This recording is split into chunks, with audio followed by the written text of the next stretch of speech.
News first சக்தி TV பிரதான செய்திகளின் தலைப்புச் செய்திகள். இந்திய தலைப்புச் செய்திகளாக ஆப்கான் மற்றும் இலங்கை ஜனாதிபதி ஆகியோருக்கிடையில் இருதரப்பு பேச்சுவார்த்தை. சமாதானம் மனித உரிமைகளின் பிரதிபலன்களை இலங்கைக்கு பெற்றுத்தரும் என கொழும்பில் நடைபெற்ற ஊடகவியலாளர் சந்திப்பில் ஆப்கான் ஜனாதிபதி கருத்து. மீனவ பேச்சுவார்த்தைகளில் தம்மை இணைத்துக் கொள்ளவில்லை என வடமாகாண மீனவ சங்கங்கள் குற்றச்சாட்டு. பேராதனை கண்ணுருவ பகுதியில் மண்மேடு சரிந்து வீழ்ந்து ஒருவர் பலி.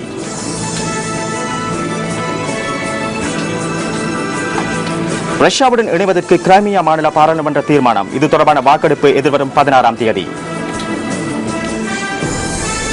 விரிவான செய்திகளுக்காக கலையகத்தில் கிருஷாந்தன் மற்றும் சந்திரிகா. நன்றி தில்ஷாத். வணக்கம். நீங்கள் இணைந்து கொள்வது நியூஸ் ஃபர்ஸ்டின் பிரதான செய்திகளுடன். இனி விரிவான செய்திகள். கண்ணருவ பகுதியில் மண்மேடு சரிந்து வீழ்ந்ததில் ஒருவர் உயிரிழந்துள்ளார். அனர்த்தத்தில் காயமடைந்த மேலும் இருவர் வைத்தியசாலையில் அனுமதிக்கப்பட்டுள்ளனர். பேராதனை கண்ணருவ வீதியில் மதிலொன்றின் நிர்மாண வேலையின் போதே இந்த அனர்த்தம் நிகழ்ந்துள்ளது.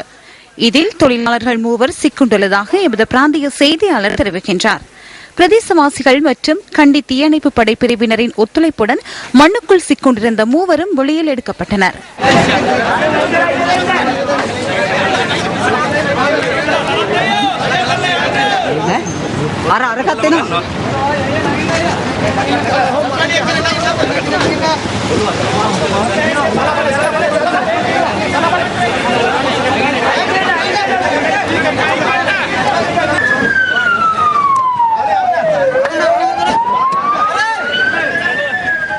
அனர்த்தத்தில் காயமடைந்த 3 பேராதனை பொதுன வைத்தியசாலையில் அனுமதிக்கப்பட்டனர். இவர்களில் கவலைக்கிடமான நிலையில் இருந்த ஒருவர் பின்னர் உயிரிழந்துள்ளார். வீதி அபிவிருத்தி அதிகார சபையின் உப ஒப்பந்தக்காரர் ஒருவரினாலேயே இந்த மதில் சுவர் நிர்மாணம் இடம்பெற்றுள்ளது. தொழிலாளர்களினால் பாதுகாப்பற்ற விதத்தில் இவ்வாறு மதில் நிர்மாணிக்கப்படுவதாக பிரதேசவாசிகள் தெரிவிக்கின்றனர். இது தொடர்பில் வீதி அபிவிருத்தி அதிகார சபையிடம் நாம் வினவ முற்பட்ட போதும் அது பலனளிக்கவில்லை. ஐக்கிய நாடுகளின் மனித உரிமைகள் பேரவையின் 25வது கூட்டத்தொடரின் 4ஆம் நாளான இன்று பிற்பகல் உயர்மட்ட கலந்துரையாடல் இடம்பெற்றது. இதேவேளை ஐக்கிய நாடுகளின் மனித உரிமைகள் ஆணையாளரின் வருடாந்த அறிக்கை இன்று சமர்ப்பிக்கப்படுகின்றது. Our heads met in Sri Lanka in November 2013. Paris கோட்பாடுகளுக்கு அமைவாக சகல பிரதான மனித உரிமை காரணிகளையும் முடுக்கி விடுவதற்கான முயற்சிகளை விரைவுபடுத்துவதற்கு 2013ஆம் ஆண்டு நவம்பர் மாதம் இலங்கையில் பொதுநலவாய அரசு தலைவர்கள் சந்தித்துக் கொண்ட போது கூட்டாக வலியுறுத்தப்பட்டிருந்தது. அத்துடன் தேசிய மனித உரிமை நிறுவனங்களுக்கு ஒத்துழைப்பு வழங்குவதுடன் அவற்றை மேலும் வலுவூட்டுவதற்கும் அங்கத்துவ நாடுகள் இணங்கியிருந்தன. 2014 மே மாதம் அளவில் நாம் நடுத்தர காலப்பகுதிக்குரிய பிரபஞ்ச காலக்கிரம மீளாய்வின் 2ஆம் சுழற்சியை எட்டியிருக்க வேண்டும். ஆயினும் அது உண்மையில் இன்னும் புதிய பொறிமுறையாகவே காணப்படுகின்றது. பிரபஞ்ச காலக்கிரம மீளாய்வுக்கு உட்பட்ட நாடுகள் பொறுப்புக்கூறல் செயற்பாடுகளில் கொண்டுள்ள காத்திரமான பங்களிப்பு மற்றும் பொறிமுறையை சேற்றனுடன் முன்னெடுத்தல் என்பவற்றை இயலுமானவரை உறுதி செய்தல் அவசியமாகும். பொதுநலவாய அங்கத்துவ நாடுகளை இந்த நோக்கங்களை வெற்றிகரமாக அடைந்து கொள்வதற்கும் அவற்றின் மூலமாக சிறந்த பயிற்சிகளை பொது காரணியாக்குவதற்கும் நாங்கள் தூண்டுவோம். நடுத்தர காலப்பகுதிக்கான பிரபஞ்ச காலக்கிரம மீளாய்வு அறிக்கையின் பரிந்துரைகள் மற்றும் தெளிவான ஆக்கப்பூர்வமுடைய நடைமுறை சாத்தியமிக்க முறையாக தயாரிக்கப்பட்ட பரிந்துரைகள் சுய விருப்பின் பேரில் பேரவையில் சமர்ப்பிக்கப்பட வேண்டும்.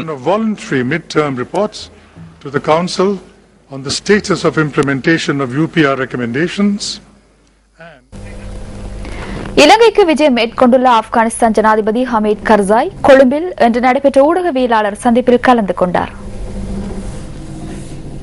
The Afghan perspective is for peace and for stability. சமாதானம் மற்றும் ஸ்திரத்தன்மை ஆகியவை ஆப்கானிஸ்தானின் நோக்கமாகும். சமாதானம் இன்றி மனித உரிமைகளுக்கு மதிப்பளிக்கவும் அதனை பாதுகாப்பதற்கான உறுதிமொழியை வழங்கவும் முடியாது என்பதே எமது நம்பிக்கையாகும். ஆகையால் சமாதானமானது இலங்கையின் மனித உரிமைகளுக்கு பெருமதி சேர்க்கும். நீங்கள் நெருக்கடியை எதிர்நோக்கியுள்ளதை நாம் புரிந்து கொண்டுள்ளோம். உங்களை போன்றே நாமும் துன்பத்தை அனுபவித்தோம். மனித உரிமைகள், மனித உரிமை பாதுகாப்பு மற்றும் நீங்கள் அடைந்துள்ள முன்னேற்றம் தொடர்பில் செயற்பட வேண்டிய உரிய இடத்திற்கே தற்போது நீங்கள் வந்துள்ளீர்கள். சர்வதேச சர்வதேச அமைப்புகள் தொடர்பிலும் எனது நோக்கம் தொடர்பிலும் கரிசனை செலுத்துவதற்கு நான் முயற்சிக்கின்றேன். அதேபோன்று அந்த சந்தர்ப்பத்தில் அவர்கள் செயற்பட்ட விதம் தொடர்பிலும் நான் கவனத்தில் கொள்கின்றேன். எமது நாட்டுக்காகவும் எமது மக்களுக்காகவும் பாதுகாப்பிற்காகவும் சிறந்த நிலையை உறுதிப்படுத்துவதே இதன் நோக்கமாகும். அதேபோன்று நாம் அமைதியை பாதுகாக்க வேண்டும். யுத்தமே உரிமைகளுக்கான மிகப்பெரிய எதிரி என்பதையும் சமாதானமே உரிமைகளை பாதுகாப்பதற்கான நண்பன் என்பதனையும் போர்ச்சூழல் நிலவும் நாடொன்றின் பிரஜை என்ற வகையில் நான் நன்கு அறிவேன். And that peace is the greatest guarantor of rights. ஆப்கானிஸ்தானில் முன்னெடுக்கப்படும் சமாதான நடவடிக்கைகள் தொடர்பில் இதன்போது ஊடகவியலாளர்கள் கேள்வி எழுப்பினர். நீங்கள் பாகிஸ்தான் தொடர்பில் கருத்து வெளியிட்டீர்கள். தற்போது பாகிஸ்தானில் போர் நிறுத்தம் அறிவிக்கப்பட்டுள்ளது. தலிபான்கள் சிவில் மக்களை இலக்காக கொண்டு இன்னமும் தாக்குதல் நடத்துகின்றனர். LTTE-யினருடனான போர் நிறுத்தத்தின் போதும் நாமும் இதே நிலையை எதிர்நோக்கினோம். நாமும் பல தாக்குதல்களை எதிர்கொண்டோம். இத்தகைய நிலைமையின் கீழ் தாலிபான் இயக்கத்துடனான சமாதான பேச்சுவார்த்தை ஆப்கானிஸ்தான் தொடர்பில் முன்னெடுக்கப்படுமா என நீங்கள் கருதுகின்றீர்களா? இல்லாவிடின் இராணுவ நடவடிக்கையா உள்ள ஒரே மாற்று வழி? பேச்சுவார்த்தை மூலம் சமாதானத்தை அடையவே நான் முயற்சித்துக் கொண்டிருக்கின்றேன். பாகிஸ்தான் எம்மை விட மிகவும் பாதிப்புகளை அனுபவித்துக் கொண்டிருக்கின்றது. அவர்கள் தலிபான்களுடன் பேச்சுவார்த்தை நடத்துகின்றனர். அவர்கள் அதை தொடர வேண்டும். அதேபோன்று பேச்சுவார்த்தைக்கு வலியுறுத்த வேண்டும். உண்மையிலேயே பாகிஸ்தான் மற்றும் தலிபான்களுக்கு இடையிலான பேச்சுவார்த்தையால் ஆப்கானிஸ்தானின் தற்போதைய நிலைப்பாட்டுக்கும் தாக்கம் ஏற்படலாம். அதேபோன்று ஆப்கானிஸ்தானிலும் இத்தகைய அணுகுமுறை பின்பற்றப்படலாம். அவர்களின் பேச்சுவார்த்தை தொடர்பில் நாம் மகிழ்ச்சி அடைகின்றோம். நாம் அதனை ஊக்கப்படுத்துகின்றோம். அதேபோன்று எம்மால் இயன்ற அளவில் அவர்களுக்கு ஒத்துழைப்பு வழங்குவதற்காக நாம் விருப்பத்துடன் உள்ளோம். எமது சமாதான நடவடிக்கைகளுக்கு பாகிஸ்தானும் எம்மோடு கைகோர்த்து ஒத்துழைப்பு வழங்கும் என நாம் எதிர்பார்க்கின்றோம். இலங்கைக்கு விஜயம் செய்துள்ள ஆப்கானிஸ்தான் ஜனாதிபதி ஹமீத் கர்சாய் மற்றும் இலங்கை ஜனாதிபதி மஹிந்த ராஜபக்ச ஆகியோருக்கு இடையில் இன்று இருதரப்பு பேச்சுவார்த்தை இடம்பெற்றுள்ளது. இவர்களுக்கிடையிலான சந்திப்பு ஜனாதிபதியின் செயலாளர் அலுவலகத்தில் இன்று இடம்பெற்றுள்ளது. ஆப்கானிஸ்தான் ஜனாதிபதி ஹமீத் கர்சாயை வரவேற்கும் நிகழ்வொன்று ஜனாதிபதி அலுவலகத்தில் நடைபெற்றதுடன் இதன்போது ஆப்கானிஸ்தான் ஜனாதிபதி ஹமீத் கர்சாய்க்கு ராணுவ அணிவகுப்பு மரியாதையும் வழங்கப்பட்டது. இன்றைய இருதரப்பு சந்திப்பின் போது இலங்கைக்கும் ஆப்கானிஸ்தானுக்கும் இடையில் பல ஒப்பந்தங்கள் கைச்சாத்திடப்பட்டுள்ளன. இலங்கையர்களுக்கு ஆப்கானிஸ்தானில் தொழில் வாய்ப்பு வழங்குதல், ஆப்கானிஸ்தான் தாதியர்களுக்கு இலங்கையில் பயிற்சி வழங்குதல், கல்வி மற்றும் விளையாட்டுத்துறை தொடர்பில் புரிந்துணர்வு உடன்படிக்கைகள் என்பன இவற்றுள் அடங்குவதாக ஜனாதிபதியின் சர்வதேச விவகாரங்களுக்கு பொறுப்பான ஊடக பிரிவு தெரிவித்தது. கல்வித்துறை சார்ந்த இருநாட்டு பிரதிநிதிகளும் இந்த சந்திப்பில் கலந்து கொண்டதோடு இலங்கை பல்கலைக்கழகங்களில் மருத்துவ, பொறியியல், வர்த்தகம் மற்றும் தாதியர் பயிற்சி போன்ற துறைகளில் ஆப்கானிஸ்தான் மாணவர்களுக்கு சந்தர்ப்பம் வழங்குமாறு கோரிக்கை விடுக்கப்பட்டதாக ஊடக பிரிவு தெரிவித்துள்ளது. இதேவேளை தமது நாட்டு விளையாட்டுத்துறையை மேம்படுத்தும் பொருட்டு கிரிக்கெட் வீரர்களுக்கு பயிற்சி அளிப்பதற்கு இலங்கை பயிற்றுவிப்பாளர்களின் உதவிகளையும் ஆப்கானிஸ்தான் நாடியிருப்பதாகவும் ஜனாதிபதியின் சர்வதேச ஊடக பிரிவு விடுத்துள்ள அறிக்கையில் குறிப்பிடப்பட்டுள்ளது. வடபகுதியில் எலும்புக்கூடுகள் கண்டெடுக்கப்படுவது தொடர்பில் சர்வதேச விசாரணை ஒன்று தேவை என வடமாகாண சபை உறுப்பினர் அனந்தி சசிதரன் தெரிவித்துள்ளார். யாழ்ப்பாணத்தில் இன்று நடைபெற்ற ஊடகவியலாளர் சந்திப்பின் போதே அவர் இதனை குறிப்பிட்டார். தொடர்ந்தும் எங்களுடைய மண்ணில் தோண்டப்பட்டுக் கொண்டிருக்கும் புதைகுழிகள் தொடர்பாக ஒரு சர்வதேச விசாரணை வேண்டும் என்று கோரிக்கொண்டிருக்கின்றோம். மன்னார் புதைக்குழி முடிவுக்கு கொண்டு வரப்பட்டுள்ளதாக அறிய முடிகிறது. அதே நேரம் மூங்கிலாறு புதைக்குழி தோண்டப்பட்டு வருகின்றது. இன்னும் பல புதைக்குழிகள் எங்களுடைய தாயக பூமியில் இருப்பதாக நாங்கள் அஞ்சுகிறோம். எனவே அவற்றையெல்லாம் கிளறுவதற்கான சர்வதேச ஒரு கண்காணிப்பின் கீழ் அவை கிளற வேண்டும் என்ற கோரிக்கையும் நாங்கள் இந்த நேரம் முன்வைக்கின்றோம். எதிர்வரும் 13ஆம் தேதி இலங்கை இந்திய மீனவர் பிரச்சினை தொடர்பான கலந்துரையாடல்களுக்கு தமக்கு அழைப்பு விடுக்கப்படவில்லை என வடமாகாண மீனவ சங்கங்களின் உறுப்பினர்கள் தெரிவிக்கின்றனர். யாழ்ப்பாணத்தில் இடம்பெற்ற ஊடகவியலாளர் சந்திப்பின் போதே அவர்கள் இவ்வாறு கருத்து வெளியிட்டுள்ளனர். 2010ஆம் ஆண்டு இந்திய இலங்கை மீனவர்களுடைய பேச்சுவார்த்தையிலே நாங்கள் கலந்து கொண்டோம். ஆனால் 2014ஆம் ஆண்டு நடந்த பேச்சுவார்த்தையிலே எங்களை அழைக்கவில்லை. இந்தியா இலங்கை மீனவர்களுக்கான பேச்சுவார்த்தை புதுடில்லியில் நடந்திருக்குது, தமிழ்நாட்டில் நடந்திருக்கு. ஆனால் எங்களை அழைக்கவில்லை. அதே நேரத்தில் நாங்கள் பத்திரிகை வாயிலாகவும் ஊடகங்கள் ஊடாகவும் அறியக்கூடியதாக இருக்கின்றது. இந்த மாதம் 13ஆம் தேதி என்று சொல்லி இலங்கையில இந்திய இலங்கை மீனவருடைய பேச்சுவார்த்தை. அதுக்கும் இதுவரையிலே எங்களுக்கு அழைப்பு கிடைக்கவில்லை. இது எங்களுக்கு ஒரு பாரிய ஒரு இழப்பாக இருக்கின்றது. காரணம் என்னென்று சொன்னால், இந்திய இழுவைப்படகாலே கூடுதலான பாதிப்பை ஏற்படுத்துகின்ற வடமராட்சி, தீவகம், நெடுந்தீவு இப்படியான பரப்பளவை கொண்ட இடங்களிலே இருக்கின்ற சங்க சமாசங்களுடைய தலைவர்கள் அதில் கலந்து கொள்ள வேண்டும். அப்படி கலந்து கொண்டால்தான் அவர்களுடைய நிலைப்பாட்டை நாங்கள் வெளிக்கொண்டு வரலாம். ஆனா என்னவோ எங்களுக்கு தெரியல, பேசியவர்களை விட்டு புதுசாக போனவர்கள் என்ன பேசுகிறார்கள் எங்களும் தெரியல. ஆனா எல்லோரும் எல்லை தாண்டுவதை நிறுத்துங்கள் தான் சொல்லுகிறார்கள். தீர்வுக்கான முயற்சிகளை செய்வது மாதிரி எங்களுக்கும் தெரியல. ஆனா தீர்வை தேடித்தான் நாங்கள் பேச்சுவார்த்தை போகணும். அதை விட்டு இல்லைன்னு சொல்லிக் கொண்டிருக்காலும் இந்த பிரச்சனையும் தீர்க்கிறாண்டா. கடல் வளம் ஒரு சிறிய வளம் தான் இருக்கு எங்களுக்கு, அதுவும் அழிக்கப்படாமல் காப்பாற்றப்பட வேண்டும். அதுதான் எங்களுடைய நோக்கம். இதேவேளை இந்திய இலங்கை மீனவர்களின் பிரச்சினைகளுக்கு தீர்வு காண்பதற்காக எதிர்வரும் 13ஆம் தேதி இலங்கையில் நடைபெறவுள்ள 2ஆம் சுற்று பேச்சுவார்த்தையில் முதல் சுற்று பேச்சுவார்த்தையில் பங்கு பற்றிய மீனவ சங்க பிரதிநிதிகளும் கலந்து கொள்வார்கள் என அமைச்சர் ராஜித சேனாரத்ன தெரிவிக்கின்றார். இந்த பேச்சுவார்த்தையில் கலந்து கொள்ளும் பொருட்டு சில மீனவ சங்கங்களுக்கு அழைப்பு விடுக்கப்படவில்லை என முன்வைக்கப்பட்டுள்ள குற்றச்சாட்டுகள் தொடர்பில் நியூஸ் ஃபர்ஸ்ட் வினவிய போதே அமைச்சர் இந்த விடயத்தை குறிப்பிட்டார். பெயர் பலகைகளை மாத்திரமே தன்னகத்தை கொண்டுள்ள மீனவ அமைப்புகளுக்கு பதில் கூற வேண்டிய அவசியம் தனக்கில்லை என்றும் அமைச்சர் ராஜித சேனாரத்ன கூறினார். எவ்வாறாயினும் இலங்கை கடற்பரப்பினுள் அத்துமீறி மீன்பிடியில் ஈடுபடுகின்ற இந்திய மீனவர்களை கைது செய்வதற்கான நடவடிக்கைகள் தொடர்ந்து முன்னெடுக்கப்படும் என்றும் கடற்றொழில் அமைச்சர் மேலும் சுட்டிக்காட்டினார்.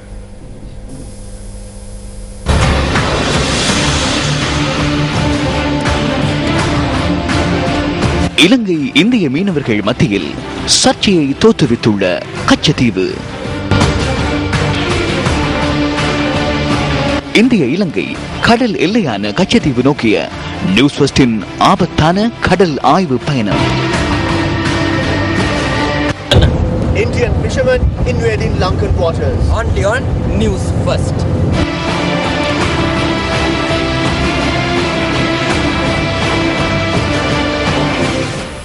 பண்டாரவளை நாயபெத்த தமிழ் வித்தியாலயத்தில் நிலவும் குடிநீர் பிரச்சினைக்கு தீர்வு பெற்றுத் தருமாறு கோரி பாடசாலை வளாகத்தில் இன்று காலை ஏற்பாடு செய்யப்பட்டிருந்த ஆர்ப்பாட்டம் இடைநிறுத்தப்பட்டது.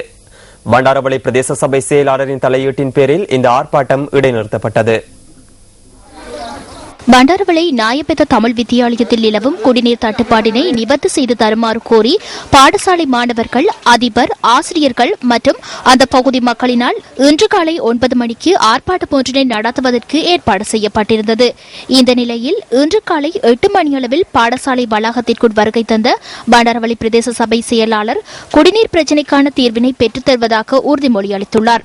இதனையடுத்து பண்டாரவளை வலய கல்வி பணிப்பாளர், கோட்ட கல்வி பணிப்பாளர், ஊவா மாகாண கல்வி காரியாலயத்தின் பிரதம பொறியியலாளர் ஆகியோர் 10 மணியளவில் எந்தவொரு அறிவித்தலுமின்றி பாடசாலைக்கு வருகை தந்து அதிபர் மற்றும் பொதுமக்களுடன் கலந்துரையாடியுள்ளனர். இதன்போது குடிநீர் பிரச்சினைக்கு தீர்வினை பெற்றுத் தருவதாக பாடசாலை சம்பவ திரட்டு புத்தகத்தில் தமது உறுதிமொழியை பதிவு செய்துவிட்டு சென்றுள்ளதாக எமது பிராந்திய செய்தியாளர் தெரிவித்தார். பண்டாரவளை தமிழ் வித்தியாலயத்தில் சுமார் 400 மாணவர்கள் கல்வி கற்று வருவதுடன் இந்த பாடசாலை ஆரம்பிக்கப்பட்ட நாளிலிருந்து குடிநீர் பிரச்சினை நிலவி வருகின்றமை இங்கு குறிப்பிடத்தக்கதாகும். எங்களோட பாடசாலையில 400 பேர் கல்வி கற்றாங்க. எங்க பாடசாலை இடத்துல கிணறு வெட்ட வேணும்னு நிறைய நபர்கள் பிரச்சனை பண்றாங்க. அதனால எங்க பாடசாலை மாணவர்களுக்கு குடிநீர் வசதி, மலசல கூடத்துக்கு வசதி இல்லாம, உணவு சாப்பிடும்போது கை கழுவுறதுக்கு கூட தண்ணி இல்லாம எங்களோட பாடசாலையில மாணவர் பேரு சிரமத்துக்கு ஈடுபடுறாங்க. விளம்பரங்களின் பின்னர் நியூஸ் ஃபர்ஸ்டின் பிரதான செய்தி தொடரும். A9 வீதியின் பழைப்பகுதியில் இன்று இடம்பெற்ற பஸ் விபத்தில் காயமடைந்த 8 பேர் யாழ் போதனா வைத்தியசாலையில் தங்கியிருந்து சிகிச்சை பெற்று வருகின்றனர். யாழ்ப்பாணத்திலிருந்து கிளிநொச்சிக்கு பாடசாலை மாணவர்களை ஏற்றிச் சென்ற தனியார் பஸ் ஒன்று வேகத்தை கட்டுப்படுத்த முடியாமல் இன்று காலை 7 மணி அளவில் விபத்துக்குள்ளாகியுள்ளதாக போலீசார் குறிப்பிடுகின்றனர். இந்த விபத்தில் போலீஸ் உத்தியோகத்தர் ஒருவரும் 11 வயதான பாடசாலை மாணவன் ஒருவனும் பலத்த காயங்களுக்கு உள்ளாகியிருப்பதாக யாழ் போதனா வைத்தியசாலையின் பிரதி பணிப்பாளர் டாக்டர் ஸ்ரீ பவானந்தராஜா தெரிவித்தார். மாணவனின் தலையில் பலத்த காயம் ஏற்பட்டிருந்த நிலையில் சத்திர சிகிச்சைக்கு உட்படுத்தப்பட்ட மாணவன் தற்போது அதிதீவிர கண்காணிப்பு பிரிவில் அனுமதிக்கப்பட்டிருப்பதாகவும் அவர் கூறினார். நாம் வந்து பார்க்கும்போது பஸ் வந்து கடையில் நடுப்பகுதிக்குள்ளே தான் நின்றது. 7 லட்சம் ரூபா 7 லட்சம் ரூபா பார்க்கலாம் அலைவு. இதேவேளை சாரதியின் கவனயீனம் காரணமாகவே இந்த விபத்து இடம்பெற்றுள்ளதாக தெரிவித்து பிரதேச மக்கள் மற்றும் மாணவர்கள் கவனஈர்ப்பு போராட்டத்தில் ஈடுபட்டதாக எமது பிராந்திய செய்தியாளர்கள் தெரிவிக்கின்றனர். பச்சிலைப்பள்ளி பிரதேச செயலகத்துக்கு முன்பாக இந்த கவனஈர்ப்பு போராட்டம் முன்னெடுக்கப்பட்டுள்ளது. இலங்கைக்கான ஜப்பானிய தூதுவர் நொபுஹிட்டோ ஹோபோ இன்று காலை கிளிநொச்சிக்கு விஜயம் செய்தார். ஜப்பானிய நிதியுதவியின் கீழ் திருவையாறு பகுதியில் நிர்மாணிக்கப்பட்ட பல்நோக்கு மண்டப கட்டடத்தையும் மலையாளபுரத்தில் அமைக்கப்பட்ட வீதியையும் ஜப்பானிய தூதுவர் இதன்போது திறந்து வைத்தார். ஜப்பானிய அரசாங்கத்தின் நிதியுதவியில் கிளிநொச்சி மாவட்டத்தில் மேற்கொள்ளப்படும் அபிவிருத்தி பணிகளை ஜப்பானிய தூதுவர் பார்வையிட்டதாக எமது பிராந்திய செய்தியாளர் குறிப்பிட்டார்.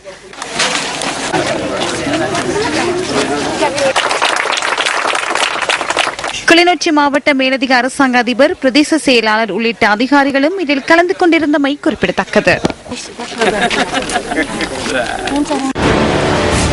மாணவ செல்வங்களின் எதிர்கால நலன் கருதி ஊடகத்துறை அறிவை மேம்படுத்தும் எமது பயணம்.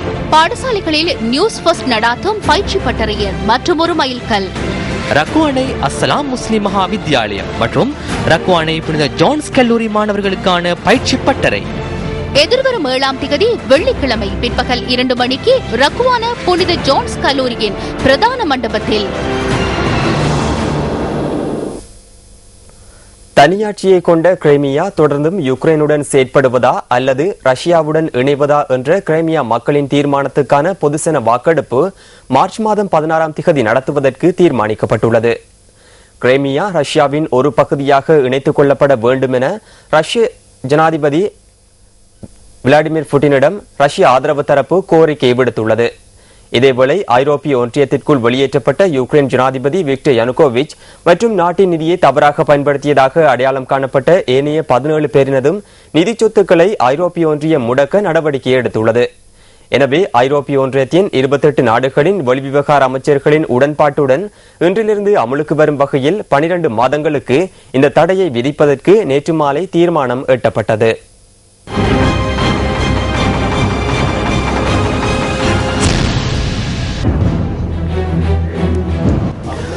யுக்ரைனின் தென் கிரைமியா பகுதியில் பதற்ற நிலை தொடரும் நிலையில் செவஸ்டோபோல் துறைமுகத்தின் நுழைவாயிலை ரஷ்ய கடற்படையின் கப்பல்கள் தடை செய்யும் வகையில் நிறுத்தப்பட்டுள்ளன.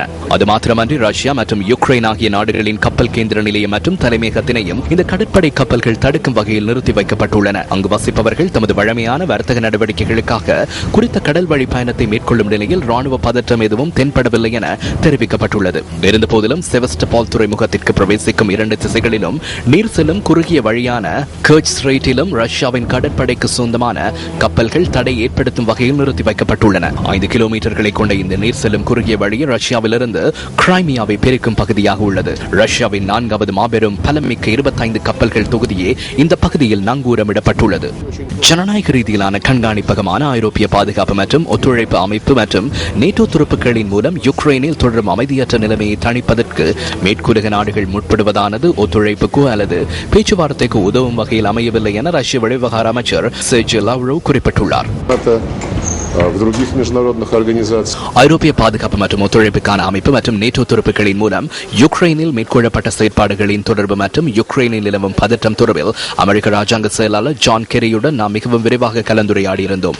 இந்த மேற்குலக நாடுகளின் செயற்பாடுகளானது ஆக்கப்பூர்வமான பேச்சுவார்த்தைக்கோ அல்லது ஒத்துழைப்புக்கான சூழலுக்கோ வழிவகுக்கவில்லை.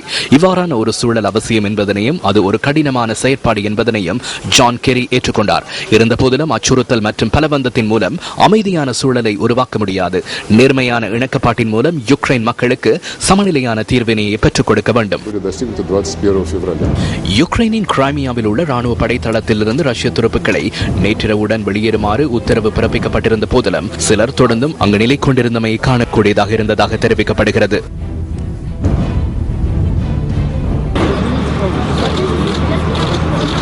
பெரும்பான்மையாக பெண்களை கொண்ட குழு ஒன்றுக்கும் கிரைமியா படைத்தளத்திற்கு வெளியில் உள்ள சிம்பஃபோலில் உள்ள ரஷ்ய ஆதரவாளர்களுக்கும் இடையில் மோதல் ஏற்பட்டுள்ளது. சமாதானத்தையும் பேச்சுவார்த்தையும் வலியுறுத்தி வந்த இந்த பெண்கள் சிலரினால் தாக்குதலுக்குள்ளாகியுள்ளனர். அது மாத்திரமன்றி குறித்த பெண்களை சம்பவ இடத்திலிருந்து துரத்தி அடிக்கவும் முற்பட்டுள்ளனர்.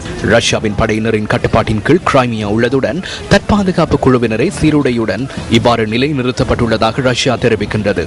ஆர்ப்பாட்டம் தொடர்ந்த நிலையில் ஐக்கிய நாடுகளின் விசேட தூதுவர் ஒருவர் ஆயுததாரிகளால் வேறு ஒரு பகுதிக்கு அழைத்துச் செல்லப்பட்டுள்ளதாக தெரிவிக்கப்படுகிறது.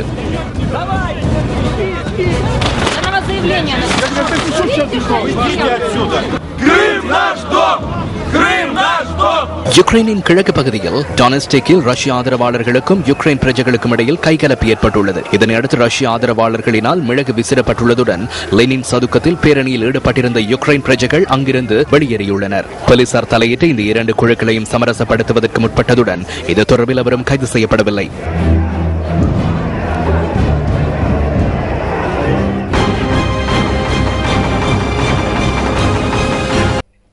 தேர்தல் மேடைகளில் தெரிவிக்கப்பட்ட கருத்துக்கள் அடுத்து.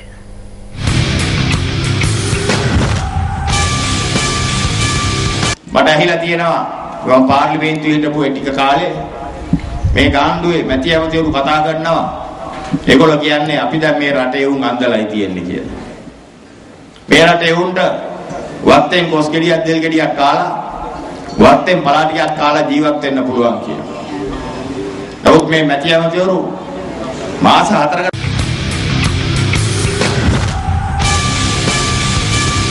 මට ඇහිලා තියෙනවා அவர்களை ஏமாற்றியுள்ளதாக அமைச்சர்கள் கூறுவதை நான் பாராளுமன்றத்தில் இருந்த காலப்பகுதியில் கேட்டிருக்கின்றேன். தற்போது அவர்களுக்கு தோட்டத்தில் உள்ள பலாக்காயை சாப்பிட்டு வாழ முடியும் என்று கூறினார்கள். இந்த அமைச்சர்கள் 4 மாதத்துக்கு பாராளுமன்றத்தில் உண்ணுகின்றனர். இந்நிலையில் காலையில் பால் சோறு சாப்பிட முடியாது என்று ஆர்ப்பாட்டம் செய்கின்றனர். வெள்ளையர்களின் பான் மற்றும் பால் வேண்டும் என கூறுகின்றனர்.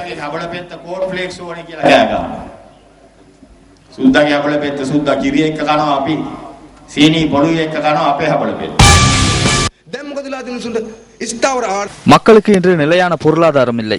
வாழ்க்கையை கொண்டு செல்ல முடிவதில்லை. மோசமான பொருளாதாரத்தையே அரசாங்கம் ஏற்படுத்தி கொடுத்துள்ளது.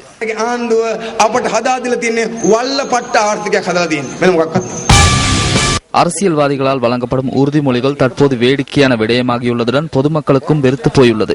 ஏன் உறுதிமொழிகளை வழங்குகின்றோம் என்பதனை நான் இளைஞர் என்ற வகையில் சிந்திக்கிறேன். அதனை வழங்க வேண்டியதில்லை. தேர்தலில் போட்டியிடுவது சேவை செய்வதற்கு என்றால் நாம் ஏன் உறுதிமொழி வழங்க வேண்டும்? எம்மால் இயன்றதை நாம் செய்ய வேண்டும். எம்மால் செய்ய முடியாத விடயங்களுக்கே நாம் உறுதிமொழி அளிக்கின்றோம். ஜெனீவா விடயத்தில் நாட்டை எவ்வாறு பாதுகாப்பது என்பது தொடர்பில் நாம் பேச வேண்டியுள்ளது. ஆனால் அனைவரும் ஜெனீவா தொடர்பில் பேசி மக்களின் பிரச்சனைகளை பேசுவதில்லை. நாட்டு பிரச்சனை அவர்களுக்கு பெரிய விடயம் இல்லை. ஏனெனில் மக்கள் அவர்களுக்கு வாக்களிப்பதால்.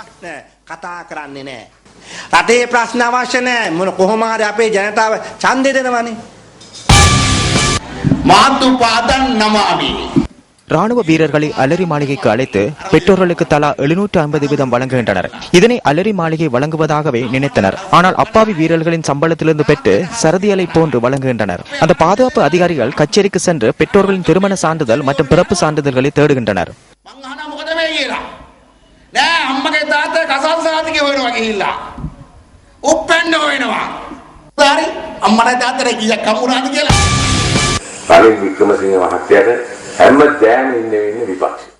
ரணில் விக்ரமசிங்கவிற்கு எதிர்க்கட்சியில் தான் தொடர்ந்தும் இருக்க வேண்டிய நிலை ஏற்படும்.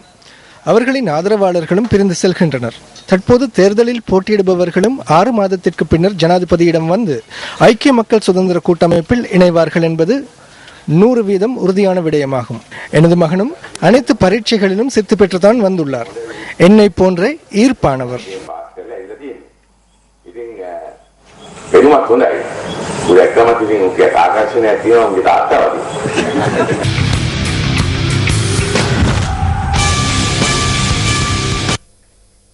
சமூக கலாச்சாரம் மற்றும் நல்லொழுக்க குணாதிசயங்களை விருத்தி செய்வதற்காக பங்களிப்பு செய்பவர்கள் தொடர்பில் சிறந்த வகையில் கருத்து வெளியிட வேண்டிய காலம் வந்துள்ளதாக ஐக்கிய மக்கள் சுதந்திர கூட்டமைப்பின் கம்பஹா மாவட்ட வேட்பாளர் சட்டத்தரணி சுசார தினால் தெரிவித்துள்ளார். கட்டுநாயக்க பிரதேசத்தில் இன்று இடம்பெற்ற கூட்டம் ஒன்றில் கலந்து கொண்டு உரையாற்றும் போதே அவர் இதனை தெரிவித்தார். විහාරස්ථානයක් ගොඩනැගීම ඇතුලේ දන් පින් දීම පමණක් නෙවෙයි සිද්ධ වෙන්නේ. விகாரையொன்றை அமைப்பதால் மாத்திரம் புண்ணியங்கள் ஏற்படாது. இங்கு வருகின்றவர்களுக்கு அறநெறியை போதிக்கும் நடவடிக்கை மாத்திரம் இடம்பெறவில்லை. இதனூடாக சிறந்த சமூகம் ஒன்று உருவாகின்றது. விகாரைகளுக்கு நான் செல்லும் போது என்னை ஊடகவியலாளர் அல்லது அரசியலுக்கு புதிதாக வந்துள்ளவராகவே அறிமுகம் செய்கின்றனர். ஆனால் என்னை அறநெறி ஆசிரியராக, மாணவராக அறிமுகம் செய்வதனையே நான் கூடுதலாக விரும்புகின்றேன். ஏனென்றால் அறநெறி ஆசிரியர்கள் யாரையும் சாட மாட்டார்கள். அவர்கள் தொடர்பில் அனைவரும் சிறந்த வகையிலேயே பேசுவார்கள். මොකද දහම් පාසල් ගුරුවරුන්ට කවුරුත් බනින්නේ නැහැනේ. දහම් පාසල් ගුරුවරුන්ගේ හොඳ තමයි හැමෝම කතා කරන්නේ. ඒක යහපත් ශාස්ත්‍රයක් නිසා. கட்டுநாயக்க கிபிலப்பீட்டிய விகாரையில் புதிய கட்டிடத்துக்கு அடிக்கல் நாட்டும் நிகழ்வு சட்டத்தரணி சுசாரதினால் தலைமையில் இன்று நடைபெற்றது. ஐக்கிய தேசிய கட்சியின் கொழும்பு மாவட்ட வேட்பாளர் SM மரிக்கார் கொலனாவ வெள்ளாம்பிட்டிய பிரண்டியாவத்த பகுதி மக்களை நேற்று சந்தித்துள்ளார்.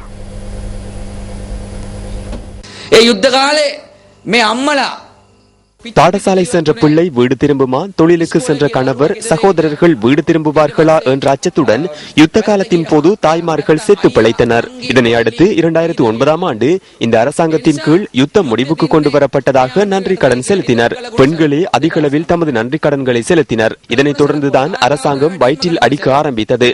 யுத்தத்தினால் கொஞ்சமாக செத்து பிழைத்த பெண்கள் இப்போது பட்டினியால் வாடுகின்றனர்.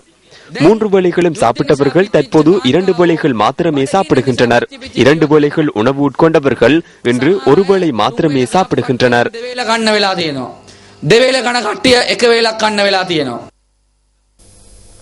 ஐக்கிய தேசிய கட்சியின் ஹம்பாந்தோட்டை மாவட்ட வேட்பாளர்களின் வெற்றியை உறுதிப்படுத்துவதற்கான கூட்டம் ஒன்று இன்று முல்கிரிகல பிரதேசத்தில் இடம்பெற்றது.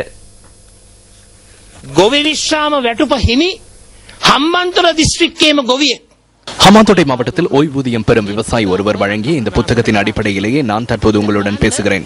ஜனவரி மாதத்தில் 1250 ரூபாய் வழங்குவதாக இந்த புத்தகத்தில் குறிப்பிடப்பட்டுள்ளது.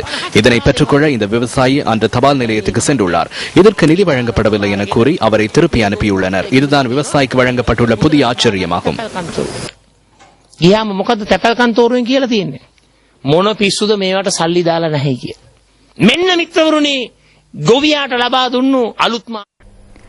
அனர்த்தங்கள் ஏற்படுகின்ற போது அதற்கான தற்காலிக தீர்வுகளே அநேகமான சந்தர்ப்பங்களில் பெற்றுக் கொடுக்கப்படுகின்றன.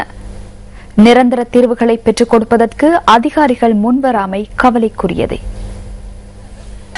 திருத்தப்படாத தொழிலாளர் குடியிருப்புகள், புனரமைக்கப்படாத வீதிகள் உள்ளிட்ட அடிப்படை வசதிகள் மலையக மக்களுக்கு எட்டாக்கணியாகவே உள்ளது. தெனியாய சின்னத்தோட்ட 6ஆம் இலக்கலாயத்தில் சுமார் 20 குடும்பங்களும், பிபிதனகம கிராமத்தில் சுமார் 100க்கும் மேற்பட்ட குடும்பங்களும் வாழ்ந்து வருகின்றன. இந்த பகுதி மக்களின் பிரதான போக்குவரத்து மார்க்கமாக இந்த பாலம் காணப்படுகின்றது. 2003ஆம் ஆண்டு ஏற்பட்ட பாரிய வெள்ளப்பெருக்கினால் இந்த பாலம் முற்றுமுழுதாக சிதைவடைந்தது. எங்களுக்கு இந்த பாலத்துக்கு அங்கிட்டு போகிறதுக்காக வசதி இல்லை. மழை பெஞ்சி துவஞ்சி எங்களுக்கு இருக்கிறதுக்கு இடம் இந்த வீட்டில் உள்ள சாமான்லாம் பாதி சாமான் இந்த முத்தத்தில் போணுச்சுங்க.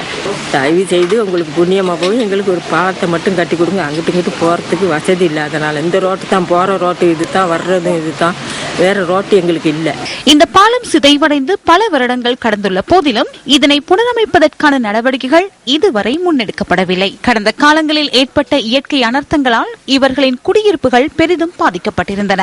இதனால் தாம் அச்சத்துடனேயே இந்த குடியிருப்புகளில் வாழ்ந்து வருவதாக 6ஆம் இலக்க பகுதி மக்கள் அங்கலாய்க்கின்றனர். ஸ்கூல் பிள்ளைங்க மழை பெஞ்சி வெள்ளம் காலத்தில் ஸ்கூலுக்கு போகிறதுக்கு வசதி இல்லை. நோயாளிங்க இருந்தால் ஒரு மழை பெஞ்சா வெள்ளம் வந்த பிறகு ஆற்றுக்கு அந்த போகிறதுக்கு வழி இல்லை. அங்கிட்ட உள்ளவங்க இங்கிட்டு வரதுக்கு வழி இல்லை. இதுக்கு சம்மந்தப்பட்ட அதிகாரிகள்கிட்ட நாங்கள் கேட்டுக்கிறோம். எப்படியாவது எங்களுக்கு முக்கியமாக அந்த பாலத்தை எங்களுக்கு எப்படியாவது செஞ்சு கொடுத்தாங்கன்னு சொன்னால் பெரிய உதவி. அவங்கக்கிட்ட நாங்கள் எப்படியாவது இதைத்தான் நாங்கள் எதிர்பார்க்குறோம். இந்த மக்களின் நலனை கருத்தில் கொண்டு விரைவில் தகுந்த நடவடிக்கை எடுக்க வேண்டியது அதிகாரிகளின் கடமை அல்லவா? தமது தேவைகள் பூர்த்தி செய்யப்படும் என்ற எதிர்பார்ப்புடன் காத்திருக்கின்றனர் இந்த பகுதி மக்கள். உங்கள் வாழ்க்கை எங்கள் செய்தி. இனி விளையாட்டுச் செய்தி. ஆசிய கிண்ண கிரிக்கெட் தொடரில் லீக் சுற்றின் கடைசி போட்டியில் பங்களாதேஷை எதிர்த்து கொண்டுள்ள இலங்கை சற்று தடுமாற்றத்தை எதிர்நோக்கியுள்ளது.